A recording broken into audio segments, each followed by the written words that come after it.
Go ahead and get started. So good afternoon, everyone. My name is Brandon Sally here at cyber.org. I'm currently at our home office in Bossier City, Louisiana. So I'm having people drop in where they're from, what they teach, things like that in the chat. So if you just joined and didn't hear that, you can do that. But our home office is based out of Bossier City, Louisiana, like I said. I'm not sure about everybody where you are, but here it is hot and humid. Um, Quite miserable outside, actually. So it's kind of nice to be inside. Today, we're going over implementing the range activities course for middle school uh, students. I have with me the fabulous Willie Henderson. It's a rare opportunity. So this is the one PD he's sitting on and assisting with for the week. He somehow got out of the others. But a little bit of background information on myself, just so you know, if you haven't met me or do not know you.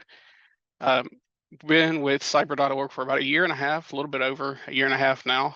Uh, Actually taught several of their courses in my classroom, starting with cyber literacy 2, a few of the others, robotics courses, helped with some of the robotics competitions, then went on to teach some of the more advanced courses. Before that was more traditional science, biology, and chemistry. So it's just like I'm sure most of you have had occur at one time or another. You were voluntold to teach a new course, or maybe had a new project or pathway or something like that added to your school. And so I was the one that got to do that extra work, took on the extra class loads, and ended up with 5 or 6 preps during the year. But it was fun because I got to use the cyber.org curriculum and courses. So that's kind of my background. I went on from the classroom to supervise science and cyber curriculum, and then on to be a curriculum lead for the school. Then after that, I decided to move from the school, from the classroom and the school itself over to cyber.org to help with writing the courses. So that's how I ended up here. Willie, do you want to do your quick intro? Good afternoon, everyone. I definitely am sitting in for our great curriculum director, Charlene Cooper. And if I did have to ever pick one, I'm always going to pick one with Mr. Brandon Sally to support. You guys are in for a treat today. Um, my background is K-12, 25 years, classroom teacher, administrator. Um, my life took a twist about 4 years ago when I got diagnosed with throat cancer. I had to kind of change my course of action, and I ended up teaching at a virtual school. And while there, was able to earn a cybersecurity educator certificate through Louisiana Tech, and the content that was taught, or the curriculum that was taught, that is, was that of cyber.org, which was my first introduction to cyber.org. Subsequently, I got hired to work with our HBCU initiative at the time. Now it's our MSI initiative that we call Project Reach, where we're trying to develop pipelines between K-12 and higher ed in the area of cybersecurity.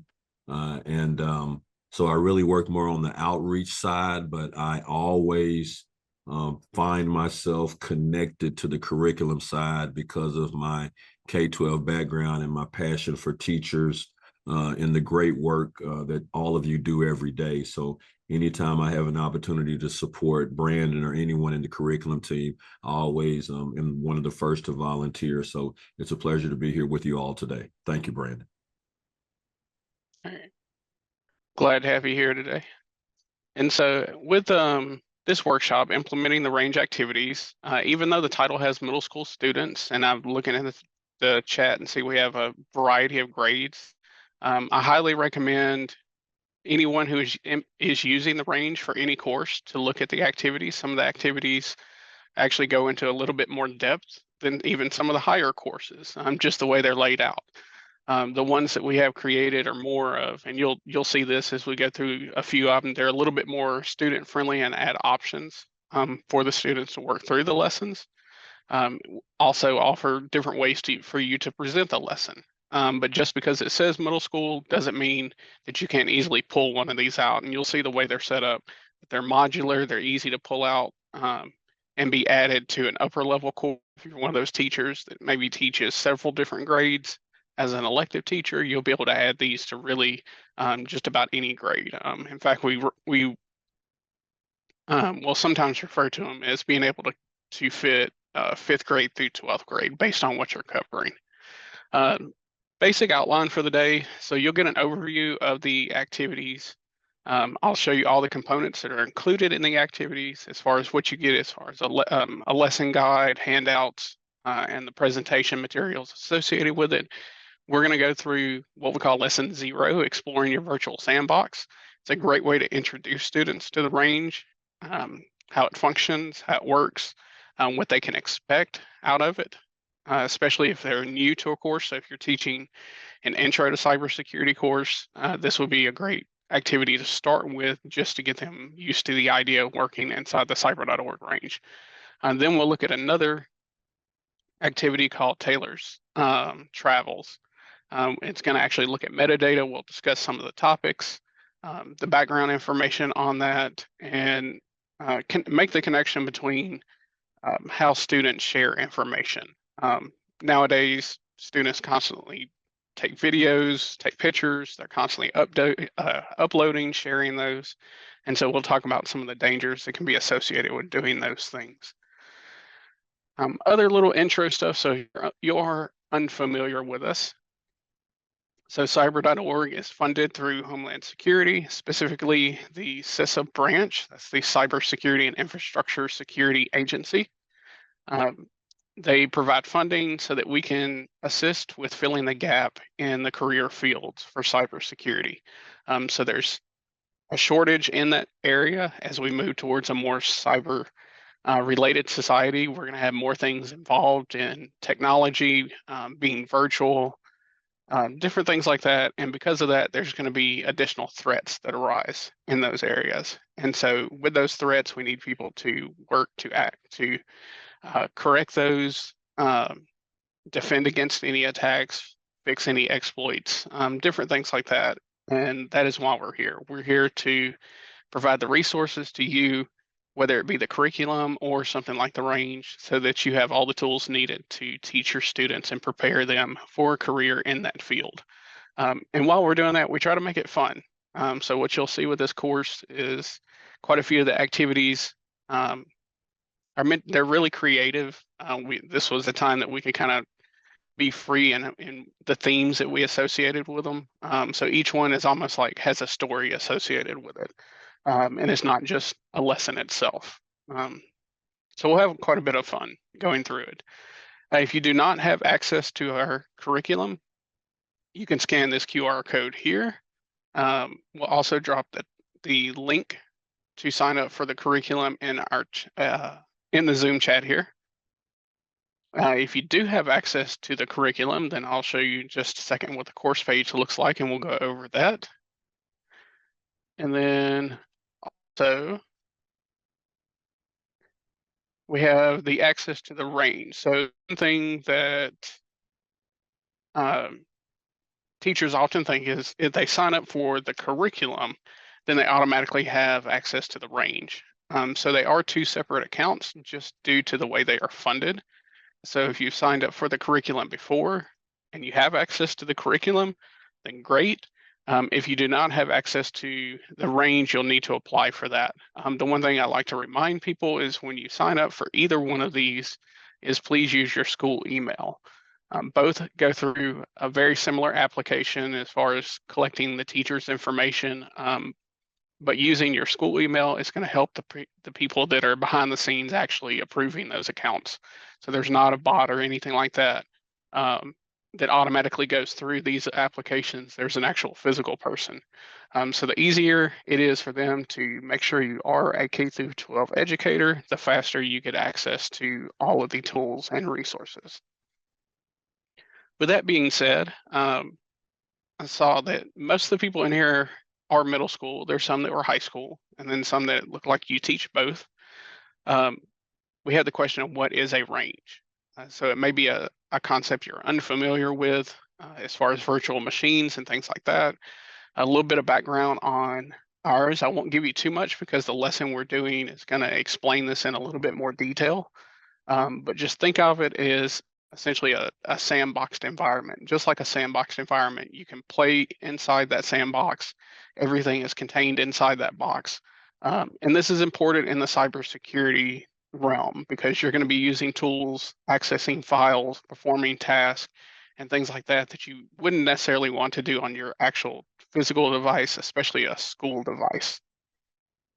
And so with the range, you can do these and not have to worry about it actually touching that device. In fact, it doesn't really make contact with the school network. One thing that I will talk about, and if we have questions or anything come up with it, is one of our courses does have an allow list. As long as your school is able to access apps.cyber.org, then you will be able to access the range. There's no software to download. There's no special links to download. There's no VM setup. We've taken care of all of that on the back end. So all you have to do is be able to use a browser to access um, the apps page, and then you'll be able to get into the range.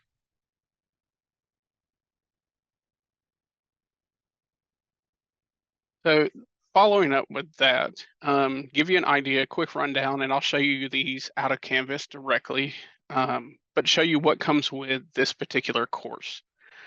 The first thing is the lesson guide. So the lesson guide outlines everything that you as the teacher would need to know prior to teaching this particular activity. It's going to give you a general overview of the activity. It'll give you objectives for the students, the guiding questions, suggested grade levels, any technology needed, which for the most part is going to all be the same. They'll need a device.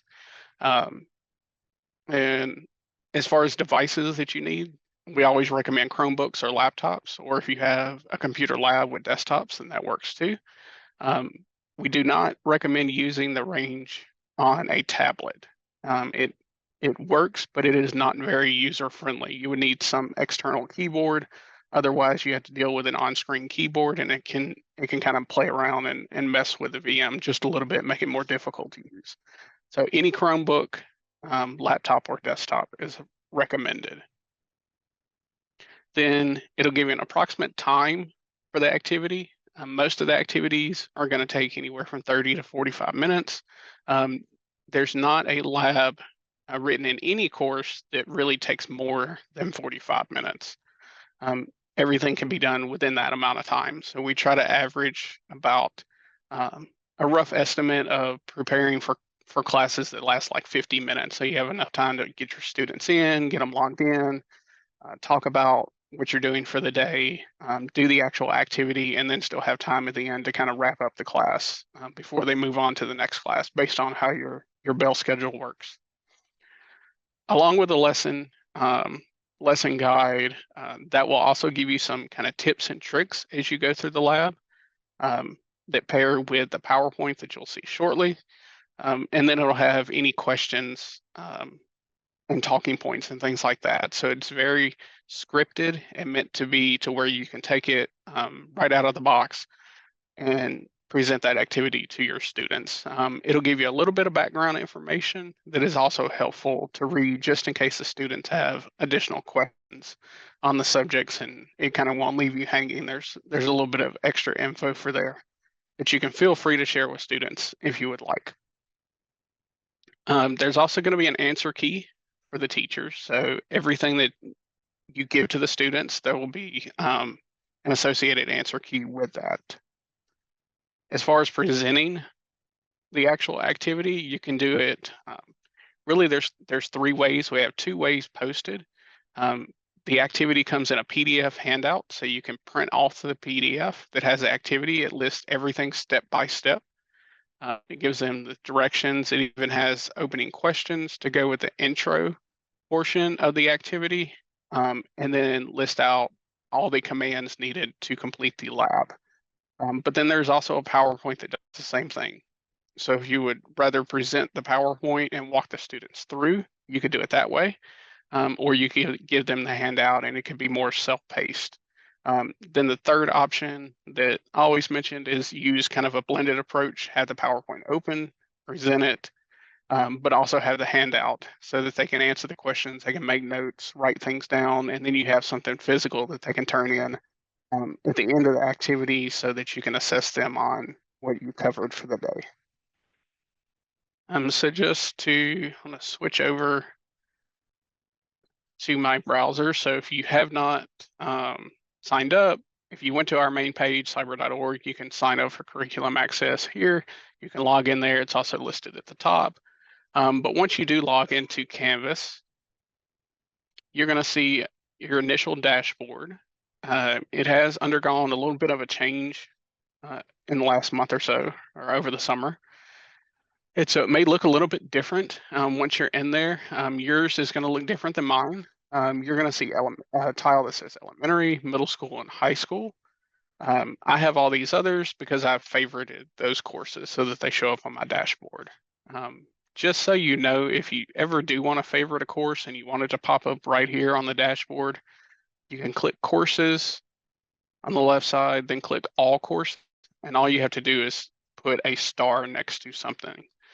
So if I wanted to add one of these other courses, I could click on the star and it would show up on my dashboard. For the range activities, it's currently listed as cyber.org's range activities. If I click on the middle school grade band, these same courses pop up and you'll see that it is the third one over here. This kind of changes size if you have a smaller screen, so it may just be 2 courses listed at a time, but it'll be this one that we're actually working out of. So once I open the course, this one I'm actually an administrator in, so I'm going to switch over to a student view so that it looks just like how you would see it. So cyber.org range activities, and then it defaults to the middle school range activities. If you're wondering, we will have additional activities added for different grade bands in the future, but for your current needs, it's middle school only. So you can see each of these, and each of these is their own separate activity. And so you can see there are 13. Lesson 0 is counted as an activity, but it is more of an introduction to using virtual machines. And then the things that I mentioned are listed here. So we can pick any of these. If I go with Gamer Exclaimer, if I click the lesson guide, it will open up. And you can see it has everything from the one that I showed you in the presentation. So it has the overview, the objectives for the students, a guiding question, along with everything needed. Here's your background information. So everything that it would cover, this particular activity uses what's called the SE Toolkit or the Social Engineering Toolkit. So it gives some information about social engineering. It also takes advantage of phishing. So it gives you background information on phishing, a couple of key terms. This is the one lesson that actually has a video walkthrough. So if you would like to see the full lesson in a video walkthrough, you can click this link. It is also listed right here on the tile for that particular activity. And we're in the process of creating more videos. Actually just reviewed a couple of scripts for 2 more activities this morning. Then once you get into it, again, it's going to repeat the guiding question. And then, as I said, it's going to walk you through the slides that are part of the presentation, along with the students' answers or possible answers that they would see from that. Once it gets to the lab portion, let's see, right here, it'll say display all the slides associated with the lab, and then it'll give you these tips and tricks that I mentioned earlier. So not necessarily the exact steps in the lesson guide, that would be part of the guided notes in the PowerPoint. These are just a few additional things that may cause a student to get held up, or they may get caught up on anything. As far as the presentation, that's under slides. Click on that and we open one of these. It follows the same setup, and PowerPoint's going to act a little weird. But you can see here, it starts off with the title, so this is the gamer exclaimer, starts off with the question, the objectives, and then it kind of has an introduction. This one talking about online games. Sure, we all know that students love playing games online. Talks about getting into social engineering, some examples of social engineering that they may be familiar with, more details on it as far as what are some of the signs of social engineering, what to look for, introduction to phishing, and then it has a career connection. And as far as the career connection, we'll explore this in just a little bit and a little bit more in depth. Once it gets past the career, it goes through the steps of doing the range activities. So it's everything needed to complete the activity in the range, the step-by-step method. This one, like I mentioned, uses what's called the SE toolkit. And so it'll go through each of those steps along with playing the victim. Some of the activities, in fact, most of the activities are going to have some kind of extension to it or some other way of adding to the activity. It's completely optional, and it gives you a few pointers in the lesson guide about those. This one actually goes into how students could actually set up the SE toolkit and get credentials from each other inside the machine. There's also a video tied with this one on online gaming safety. So quite a bit of information in each one of these lessons. So that was a kind of a quick run through of what the course contains before we move on and get everyone actually into the range. Are there any questions about the course page, like how it's set up or any of the files that are associated with each activity?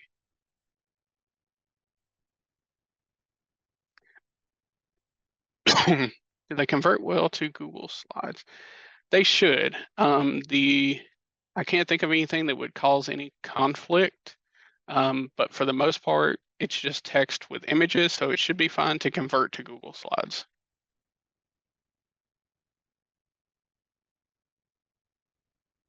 Any other questions?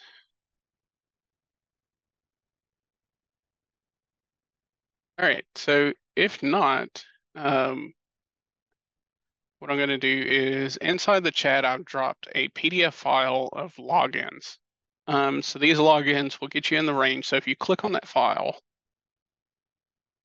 you can open up that file. You should see, you'll look for your name.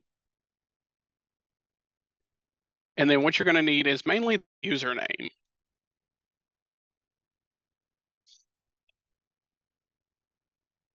And what you're going to do is go to that particular link, and I'm going to do this along with you. So if I go to apps.cyber.org/login, you should see this page.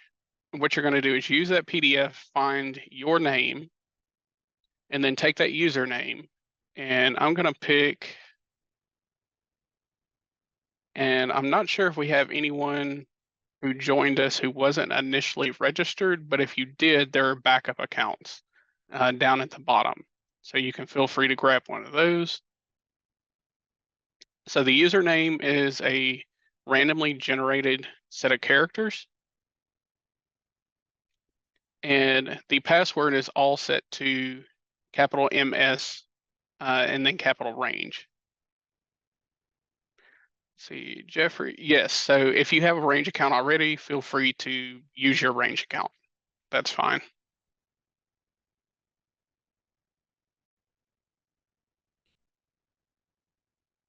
All right, and so while y'all are logging in, I just quickly want to show you what it looks like on the teacher side. So if you're unfamiliar with the setup, as far as a teacher, if you have an account, then great, you're probably used to seeing this. But this is what it looks like on the teacher side. So I gave you logins, you're able to log in. Your side's going to look a little bit different. I'll log in and show you in just a second. But as the teacher, I can see everybody's name listed here, or at least the nickname I gave you. So everybody has a nickname that says educator with a number. So I can see that. I can see your username. Notice the password column is not shown, but there is an option up here to show it or not show it. Everybody's password is the same for this one, just to make it easy to get access, get everybody in.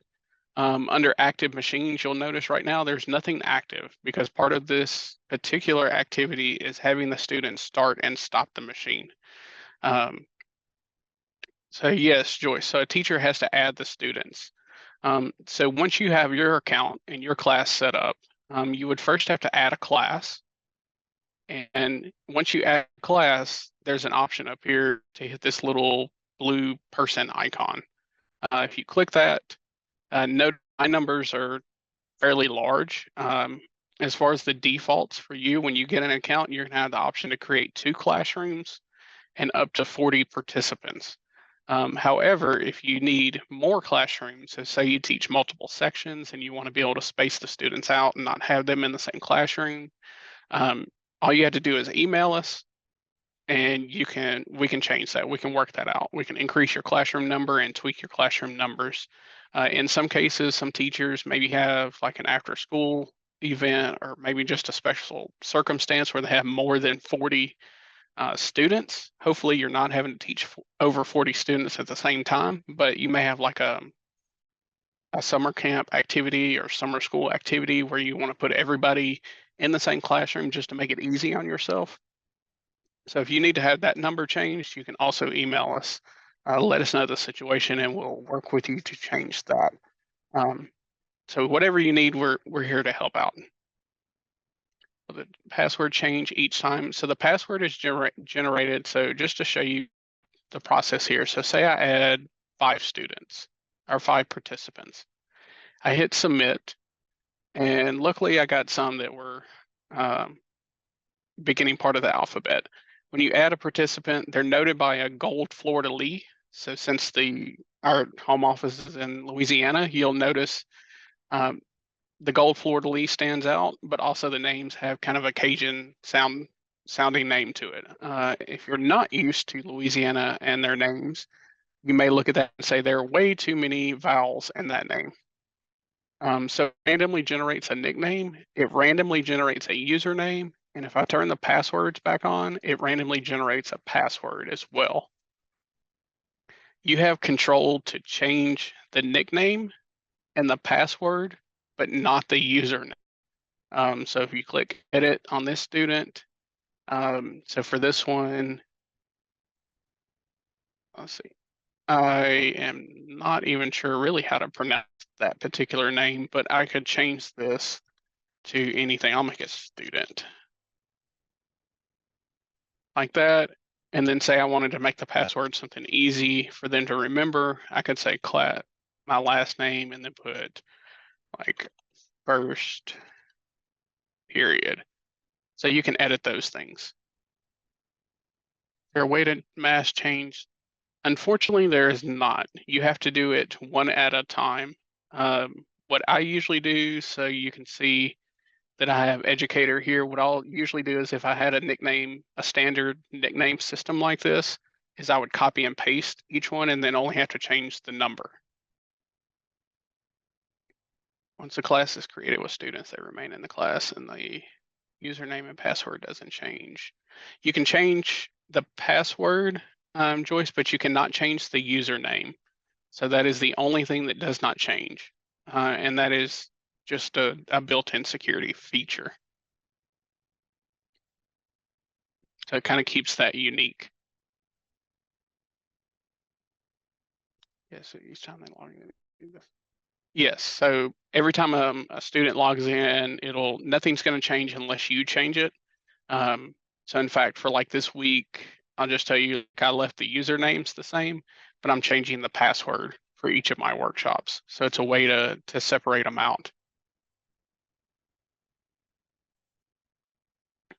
So for this part, I'm showing you the teacher side.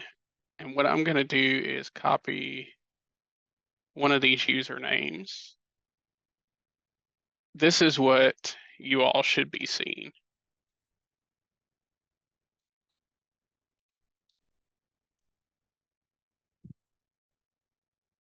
So when you log in with the username from the list and that password, you're going to initially see my classroom set up. It'll have my last name, Sally, PD. It says Doe because this is a demo account that we use. So the teacher's name in here is Jane Doe. If I click on that, then you'll see a list of machines.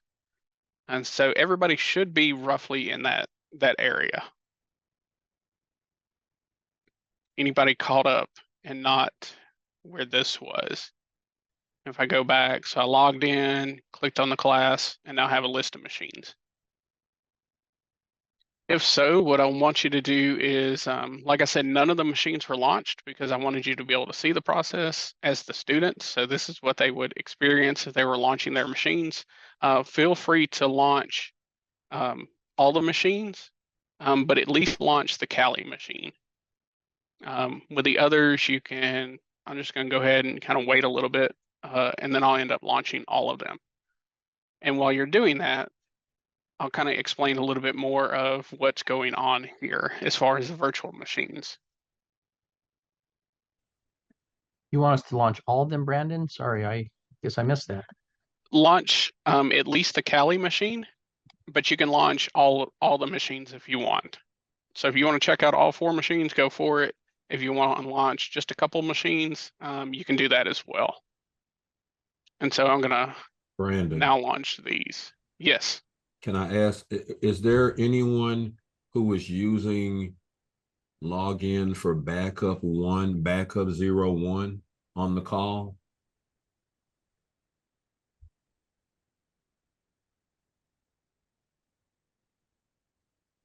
Is there anyone using backup 01? Okay, good. We had Brandon, we had Peggy Brown was having problems opening up the file, and I didn't see her log in, so I told her to use backup 01. Okay. All right. And it doesn't look like that one's being used. So I can see the machines being launched. Okay, you're good. You're good, Peggy.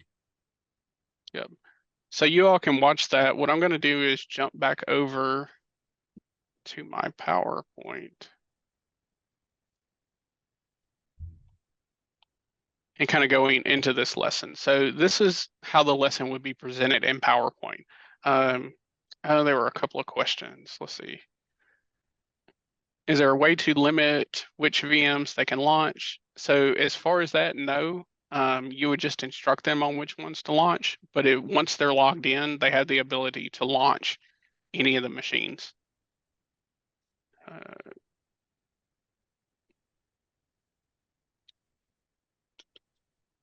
And so same with the technology, since it's all browser based, there's nothing that they're doing that's needed apart from the browser. So they would just have access to those machines in there. And then is there a pacing guide or suggested path? So good question. There is not an actual pace guide. I will tell you an inside secret though. When you look at the course, go back to this course. So usually when you see our courses, there's kind of a band at the top that has like teacher resources, has maybe a syllabus or something. This particular course doesn't have anything like that because we wanted people to be able to pick and choose without feeling like they had to do certain things. The secret is though, they're actually arranged in difficulty. So if you start at the top left, making your way down to the very bottom, they increase in difficulty. So give you an idea, and we'll go through some of these. The very top row is pretty much basic information, some common concepts that are needed in not just cybersecurity, but they're basic computer concepts. So if you teach computer science, Terminal Tango is just using command line and knowing how to navigate around in a system. Pingfling's basic firewall and ping settings, as it says. And then Taylor's Travels, which we'll do here shortly, talks about metadata. And then once you start getting into the further activities, they end up being a little bit more intense and covering more in depth. And so you get down to things like this one on Wireshark. If you're familiar with Wireshark, you're probably saying, how can we make Wireshark work for the middle school age group? But we have a lesson that people seem to like. And then you get down to scriptious malicious, which actually has actually create a script and use it on the Windows 7 machine, which is really fun. So back in, jump back to the PowerPoint. So with this, so this would go through explaining virtualization. So I won't go through the full lesson, kind of do a quick rundown with it and what it means. And so, let's see. So with this, the focus question is, what is a virtual machine? How can it be used safely to teach cybersecurity concepts? And so the students should be able to distinguish between a physical and a virtual machine. They'll be able to access their machines just like you're doing now. So they'll be able to log in, and then they'll be able to define a virtual range. So notice we talked about the machines, but we haven't necessarily defined what a range is just yet. It goes through what is a virtual machine. So think of it, have the metaphor of if you have a terrarium or an aquarium inside your house that has everything that whatever pet you have needs to survive. It's a self-contained environment. You can interact with it. You can make changes to it. You can decorate it, all of that. But everything needed for that pet to live is contained inside there, and it is inside your physical house. So that's kind of how a virtual machine works. It's a machine that is inside your machine. And it can be run on software. So there could be software that you download, such as like a hypervisor or some kind of VMware. Or it could be like ours and it's browser based. You simply go to a link or URL and you have access to that virtual machine. Hi, everybody. This is lesson 0. All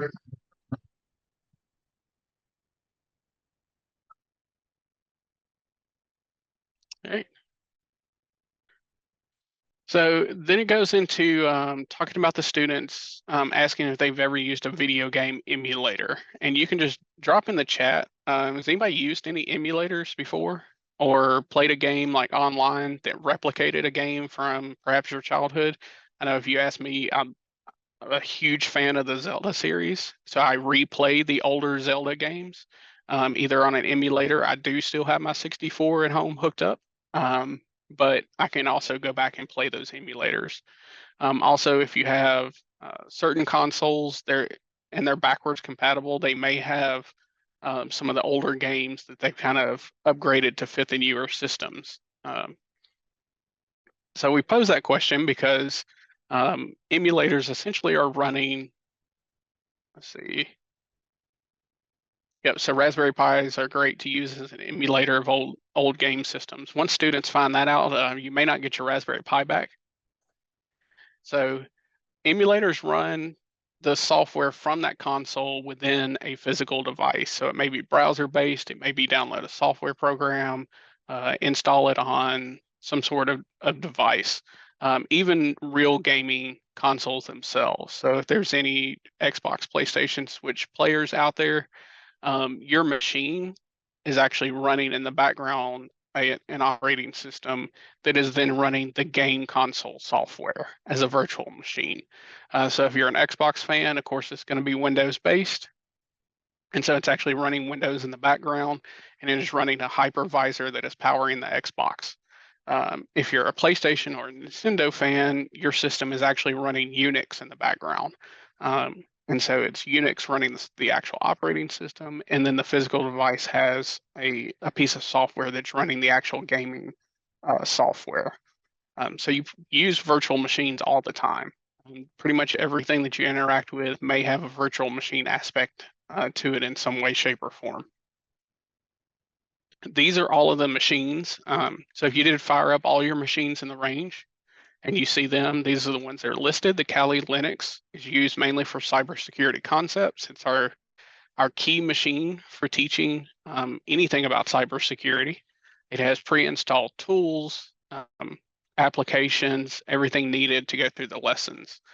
Then we also have the Windows Server, which is useful for networking. It's used in the ping activity, talking about firewalls and network security. Then we have the Windows 7, which I like to say we pick on the Windows 7 all the time. It's our victim computer in most of the labs and activities because it's Windows 7. It's no longer receiving security updates. It's no longer getting those automatic updates to shut down exploits and block attacks. And so we can still showcase these concepts without actually using a more modern, up-to-date machine. Because the idea is we're teaching these things to students, but we're not giving them the exact tools needed to where they could, say, perform an attack on your school or something like that. So we're using something that is out of date most of the time as the victim. Then we have an Ubuntu Linux that is used as more of, if you were going to use Linux day to day, that's most likely going to be the Linux operating system that you choose. So Kali would be used for cybersecurity concepts. Ubuntu would be more of day-to-day use. Sometimes it's also used as a server to host websites and things like that. And then you can see this entire thing is really just 4 browser windows that are hosted on a Windows 11 machine. So with the range, you actually have access to 5 different machines. You would have your physical device that you have in front of you, and then you have the 4 virtual machines inside the range. So with that, defining range, I just bring up everything, keeping with a gaming metaphor. If you've ever heard students talking about an online match or participate in online gameplay, where you have like a room set up based on the game you're playing, a range functions the same way. So if you had an online game match going, you can interact with everybody that's in that room. The machines can interact with each other inside the classroom, but they cannot interact with those outside the classroom. So the way the range is set up, you have internet access. It is limited based on our allow list. If you need more information about what all is included on that, we actually do have it listed publicly. But essentially, we block anything that students do not need to get access to. So things like social media sites, YouTube is blocked, things like that. It has to be on our allow list for the virtual machine to actually load that website and get access to it. And we have it pretty locked down. There's not too many things that we allow unless it either ties to something educational or something that is in our curriculum, things like that. So Jeffrey asks, can these VMs access thumb drives? So no, they cannot. So any of the machines on the range cannot access any peripheral device that is on your physical computer. So it doesn't actually get access to the speakers, the microphone, the camera. None of those actually can connect to the range. So that includes external drives, things like that. It accesses your keyboard because you're using it in the browser, and it's going to access your mouse. And that's pretty much it as far as any other devices. It's limited to that. Any other questions about what a VM is or a range? So it also goes into, and some of the things I've already talked about, why go virtual with the students. It's useful. One, it creates that safe environment I mentioned to teach cybersecurity concepts. Allows you to have multiple machines. So if I go back, again, at this point, we have 5 machines going. That's much cheaper than having 5 separate computers set up with all these different operating systems running. It's less resource intensive. So it's using essentially less energy. There's less to pay for by having a virtual machine. Once you go through the intro to the lesson, it would then have a career connection. And here's where we're going to sidetrack for just a little bit. And drop this. So if you click on that link I just put in there, and I will jump back over, should take you here. So every range activity has a career connection tied to it. The main idea is to Again, we're trying to fill that gap in the cybersecurity field. So we're trying to get students interested in the topics while also saying there is a career out there that is related to this particular subject. If you go to the main page, most people, once they get to this page, they immediately start clicking on the profiles. So if you click on the profile, it'll go through each particular job. Each activity has a different job. So the idea, and this is part of the handout, the students would go to that job. So if we look at cloud architect, and they would research the information about it. Looking up what degrees, certifications are required, median salaries, soft skills, along with some of the common job duties. So that's what most people do with the careers. What I like to point out, though, is on this main page under career exploration. If you scroll down, you can also download a full set of the career cards. These are more square. They're actually fairly large if you print out. So I think poster style. So if you needed something to add to your classroom as far as cybersecurity careers or computer science careers, these are some things you could use. And then there's also, if you've attended a workshop in person or we've been to an area where you've seen us in person, you've probably gotten a set of the career profile cards. You can download the trading cards as well. And so these are meant to be handheld, quick. So they're going to give a quick description of what the job entails as far as the education requirements, if it is a college degree or a certification, and then the median salary.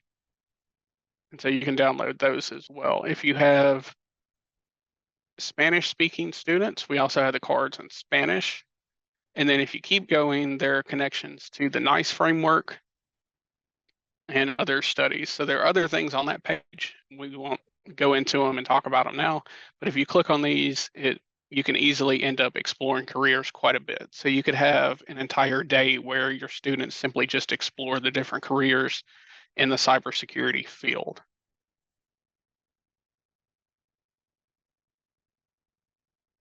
Any questions so far?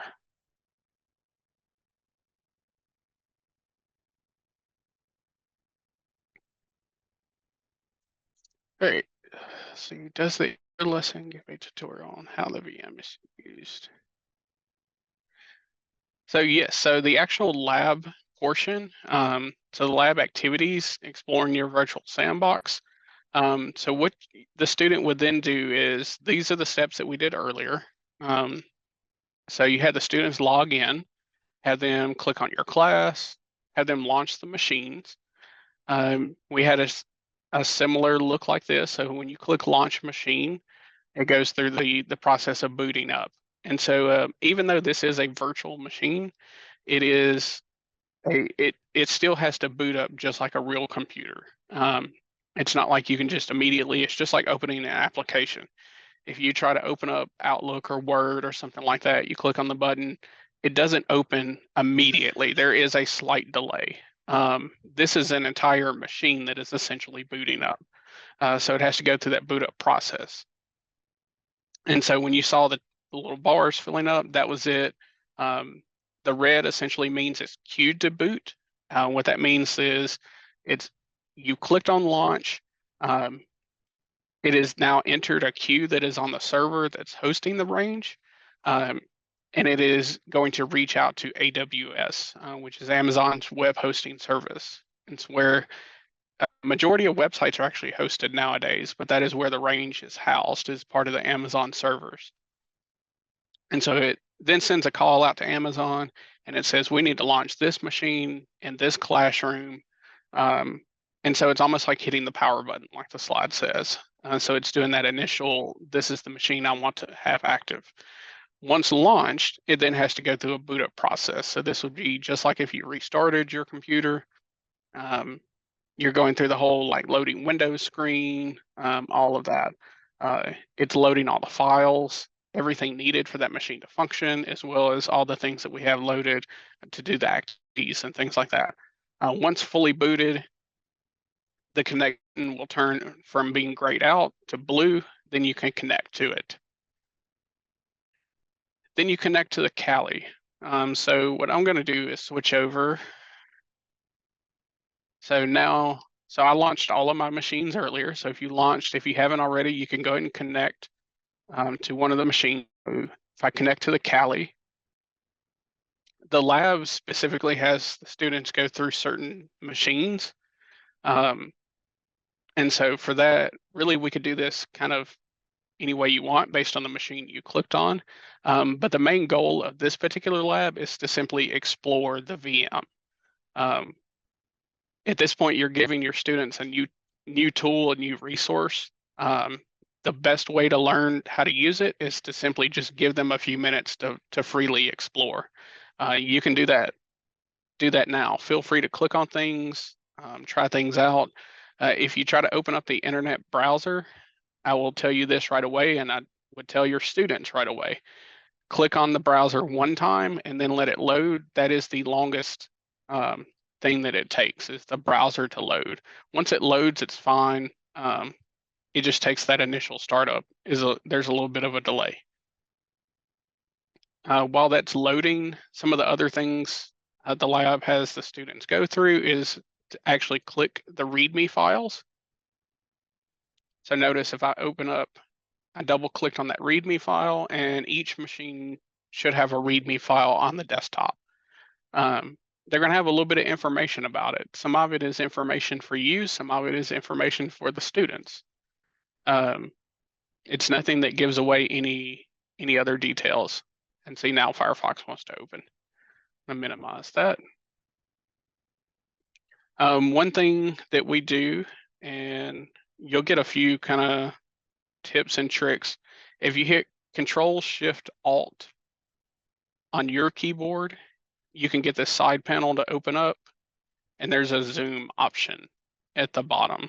So when you're presenting, if you needed to zoom in on something specific, you could do that. And then Control Shift Alt to close. So I can get this a little bit larger for you to. So the README files have things like the password for the accounts that are active. So one thing is with the VMs, we give students full access to the machine. So technically they could go in and they could delete all the system files if they wanted to. In the Linux machine, you could go in and delete all the root files as long as they have that password. And you'll notice is simply lowercase password. And the reason we do that is because there are some things that require admin access on the system. We want to again simulate that real world environment where you're teaching these concepts. So they'll need access to it. So they accidentally do, and the terminate reboot will be restored. Yes. So that is the beauty of the range, is even if you break something on the range, all you have to do is terminate the machine, hit launch again once it terminates, and you'll end up with a fresh VM. So every time you hit launch, it's like you're getting a brand new computer. So it doesn't matter if the students delete system files or anything. Oh, you're good. Trust me, we get tons and tons of questions about the range. While talking about that particular part, the machines have a set lifetime. When you hit launch, you're going to get the minutes up until the next hour. So we say we launch these machines at 1:30. We would get the minutes up until 2, and then you're going to get 2 hours after that. And so if you launched a machine a 1:01, you could almost get 3 hours out of the machine. At that point, the machine's going to self-terminate. It will power down on its own. So anything that is going on at that particular time will be lost. So notice point 2, and this says it in all the README files, they reset every time and all data will be erased. So the machines are not meant to do, for the students to do work on the machine and save their work on the machine. The best thing to do is, and with a range activities, they can answer the questions. But if there's something specific you would like to see, is just have them do like a screenshot. If they do a screenshot, and they could easily send that to you, upload it to your LMS or something like that.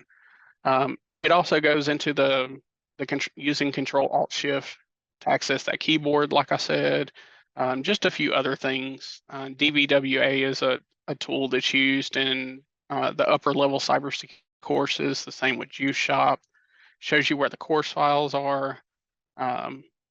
Here it mentions that it will time out after 2 to 3 hours. And then if you have any questions, you can email that. So the other things this particular lab has, and so I could do this, I'm going to drop in the chat. These are the guided notes that pair with what I'm actually talking about. So if you want to look at what all they would do, you can. Still not.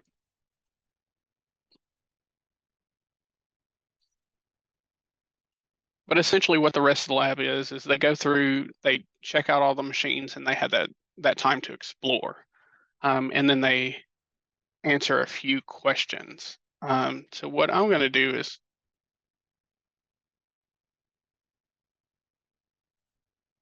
jump back over here. So like this is, they would explore the Kali freely. They go through and they check the operating system. So it goes through, it'll be the very first command that they actually run. You could run this command if you want. If you do cat root etc /os -release, it'll give you quite a bit of information about the machine, what the operating system is, what version it's on, different things like that. Then it has them go through changing the machines. So if you'll notice, if you're inside the range right now, there's a button at the top that says other machines. If you click that, you get this side panel where you can easily jump back and forth between machines. If you hit those arrows, it will minimize the window to where the window is not at the top. It'll just move it down to the bottom corner, and then you can toggle if you want it on the left or the right. It'll also show you the IP addresses in that panel. So some of the activities actually require an IP address to know between the machines. Then they go into Windows 7, teacher view or student view. This view is, so show you this. It's kind of a mixture of both. So if I go to my teacher account and I look at, in here as the teacher, and say I'm working out of this machine. If I wanted to see what the students were doing, I could click on any of the machines from that list that you just saw. But if I click other machines, and what it would look like for you, notice I can see everybody's machine. So I can see their IP addresses, what machine, the status of the machine, all of that information. So say I wanted to check on a student, and I don't think anybody's using this one, but say I wanted to make sure that Educator 176 was doing what they were supposed to be doing, I could click connect and it would load that machine up, for the most part, almost instantly. And somebody was doing something. So somebody was in there. And so I can jump around and show different machines. We can go to the Windows server. So any machine that's active, the teacher can easily jump to that particular machine. Or you can click on it from this list. Of course, in your classroom, you would know based on the nickname who the student was. So if you did have that one student that you need to check on to make sure they're actually, doing what they're supposed to be doing, you could easily do that. Great. So what we're going to do now is we're going to jump through that. So that's a basic layout of the machines. They would go through all those, check them out. But we're going to actually do one of the labs. So one of the fun ones. So the one we're going to do is called Taylor's Travels. On the course page, it is the fourth one from the top. And so I'll give you a quick intro to it, and then we'll actually do the activity. So with Taylor's Travels, background information on it. It's going to cover metadata. Focus question is posting things online, understand the dangers of sharing images, and defining metadata and how it can be used to get information about files. So in the chat, so we have an example picture that goes with it. Inside the chat, post something, some sort of information that you could get from this picture. It could be a name, it could be anything that you pull from it. So he says location.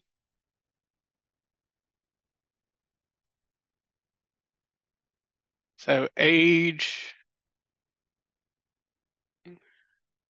goes to VHS. So school name, cat's name, pet name.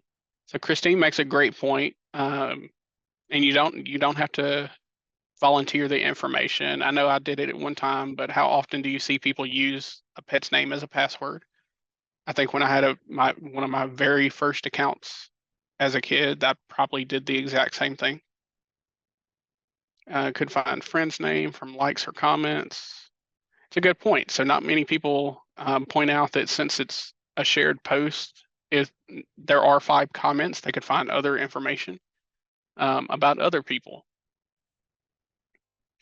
So the idea of this lesson is talking about being careful about the things that we post. So this is posted to social media. There's a ton of things associated with it, with just how the post itself is made. But then the lab goes into other information. So you can see the address, full name, school name, social plans, password, possibly passwords, maybe gamer tags. If you're into gaming, your gamer tag is linked usually to that system's account, whatever gaming console account it is. You can actually become friends with people, message, do different things, and then also your schedule. So if somebody was looking for enough, trying to basically spy on you, they could get enough information just from social post. Then it goes into metadata. Quick definition, metadata is data about data. So it's going to have everything from, could be the location, the date taken, the type of phone, time taken, plus a lot more. Even if you have things turned off like locations, it could be used to tell what type of file it is and what type of operating system is being used. Again, it's going to have a career tied to it. In this case, it's a cyber forensic expert. So someone that has to dive into data that you would see, such as what we're going to look at. And then it goes into the actual lab. So I'm going to jump back over to my machine. And if I can, and you have not, I need everybody to get into their Kali machine. And if you have not launched that machine, then you can hit launch really quick and we'll try to get you caught up pretty quickly. But when you get to your Kali machine, you'll want to close out of any extra windows that you have. You do want Firefox open though. Since it does take a little while to open, if you're in your Kali machine, is go ahead and click on the Firefox icon, because by the time we do the other stuff, the window will be open and that way it doesn't slow you down. So the first step in the lab is to open a terminal. So click this black and white box in the top left corner. And you should get a terminal window like this. So this is how you interact with a VM.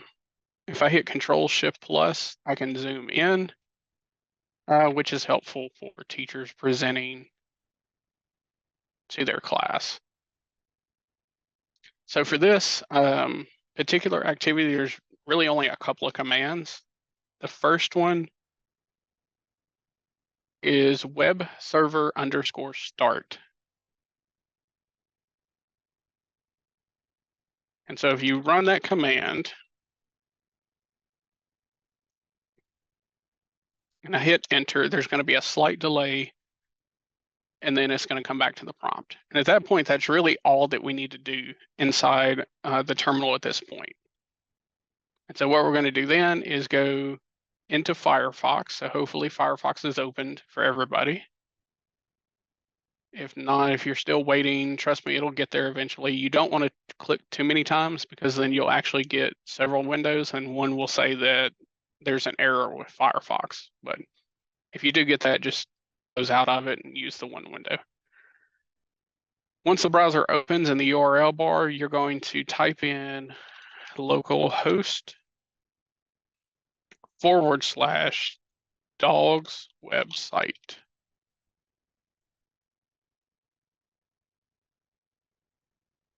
What I can do is show you, this is how things copy and paste. And so you'll want to not click on that from the chat. You'll actually want to visit that website in your browser in the Kali machine. And you should see this page. So background on this particular lab. So the idea is Taylor's the name of the dog, and the dog has created a website basically outlining their favorite things to do. And so what we're going to do is see what we can get from these images. So starting with the first image here.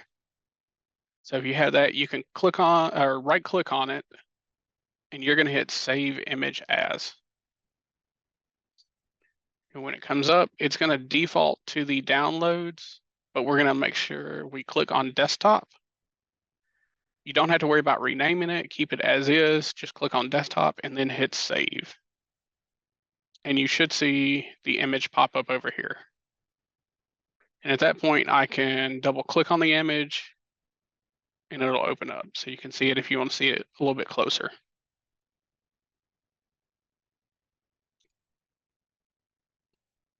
All right. Everybody good? And if you get stuck somewhere, just feel something in the chat. Now that we have that image, we're going to look at the metadata of that image. And so inside the same one that we started the server, we use the command cd desktop. That means we're going to change the directory. So we're going to change over to the desktop. And I can do a quick ls, which will show me the files that are contained on the desktop. Notice the trash, file system, and home aren't listed, even though those are there. Those are more as redirects. They're a separate directory from the desktop. They just appear there. So these are the two files I can interact with. I'm going to use the command exif tool, that's EXIFTOOL, and then the name of the file. If you noticed, I did not type that fast. If you start to type the name of a file, you can hit the tab key and it will autofill the name of the file, as long as there's not a conflict where you have multiple names that are similar. Once you do that, hit enter. And you're going to get a ton of information that pops up. So when you look at, we scroll all the way back up to the top. So here's where we ran the command. So you get a couple of things as far as the time, when the file was modified, created, things like that, file permissions, types of file.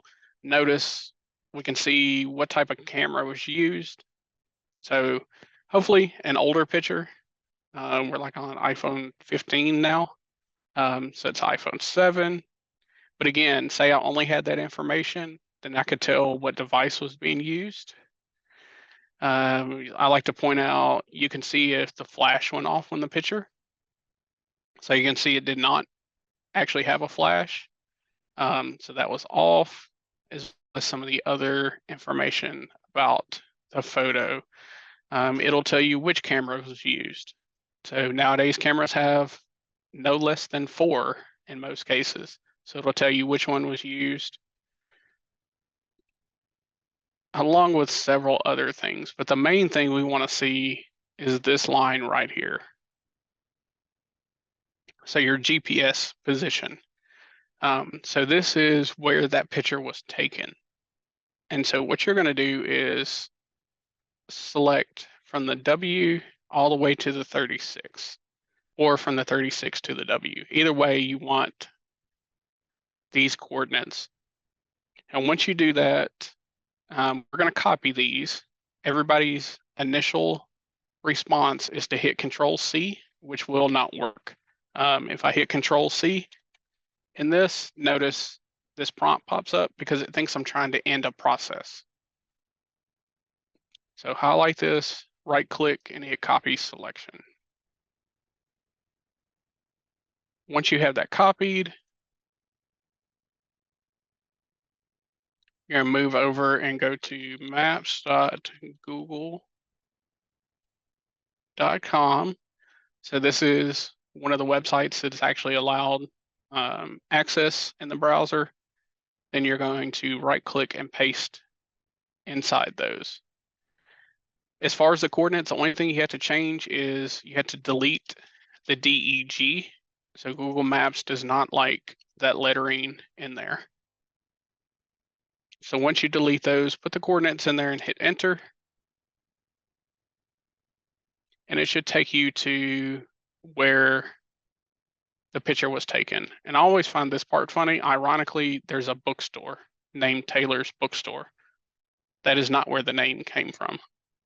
So, but if we look at this, based on the map, where was the picture taken?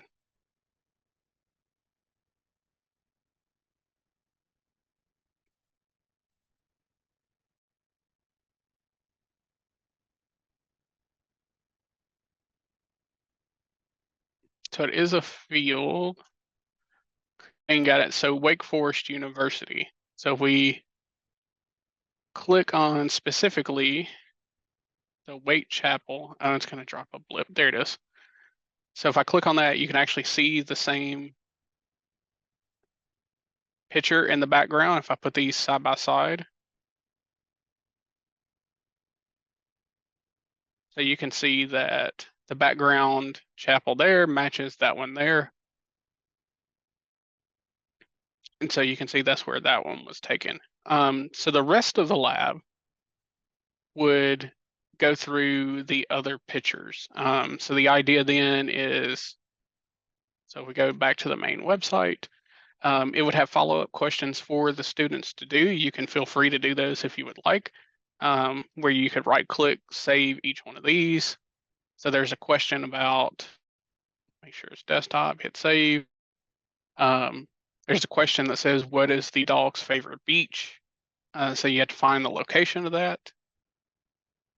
Let's see, and Ed found that location.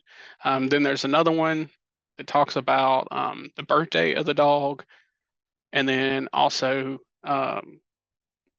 favorite locations and things like that. So you can see that based off of the metadata, we can actually collect quite a bit of information. Any questions about that?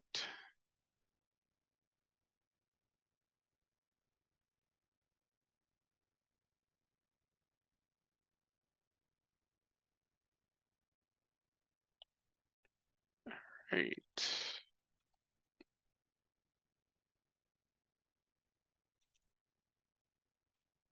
Skip around and jump back to the PowerPoint. So at the end of each activity, there's going to be a series of questions just to kind of wrap everything up, to put everything together. So when you do this particular activity, we have the questions, what all were you able to find out from the dog's website? So you'd be able to find where the picture was taken, birthday information, favorite island, different things based on what picture, what question you're trying to answer. Then you have the students talk about if they've ever posted anything online, anything that could be dangerous if it was in the wrong hands as far as information, just like the initial picture with the student, posting age information, school information, anything else associated with it. And then goes into discussing thinking before posting. Other activities listed. So I showed you on the course page some of those, but Terminal Tango, Ping Fling, Networking, Taylor's Travels. Juicy Intel also deals with some of the metadata with pictures. That one just pulls images from a web application instead of a blog website. Gamer Exclaimer sets up a fake website and uses the SE Toolkit to harvest credentials. Let It Rip uses John the Rip to actually extract password hashes from files and crack those passwords. MFA Saves the Day talks about multi-factor authentication.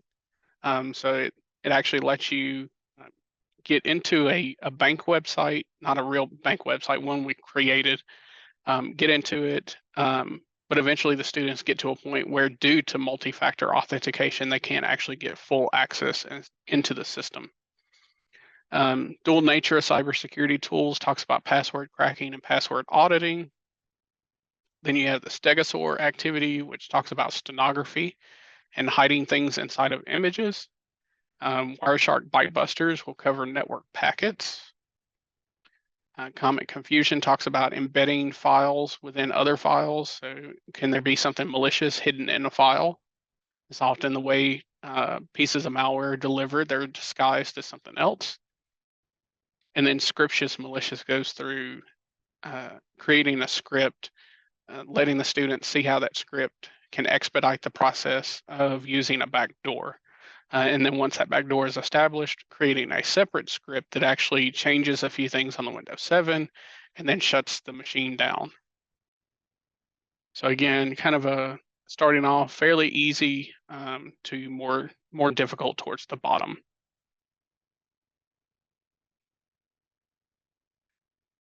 Great.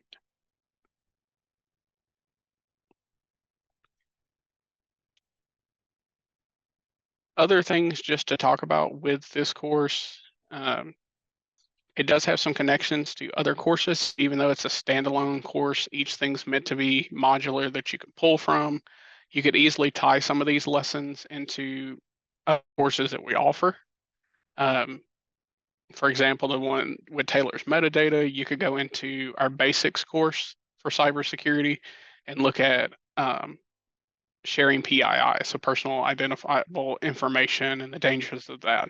You could also look at open source intelligence, as well as the metadata lab that's associated with the cybersecurity course. So yeah, so Mr. Davison asked, are these generally one-day lesson activities? Yes, so every activity is meant to be about 45 minutes at the most. And so it would be everything you need to do that lesson all in one day. Since there's not any persistence in the range, we try to keep it to that number because there's no way to pick up your work the next day once the machines terminate.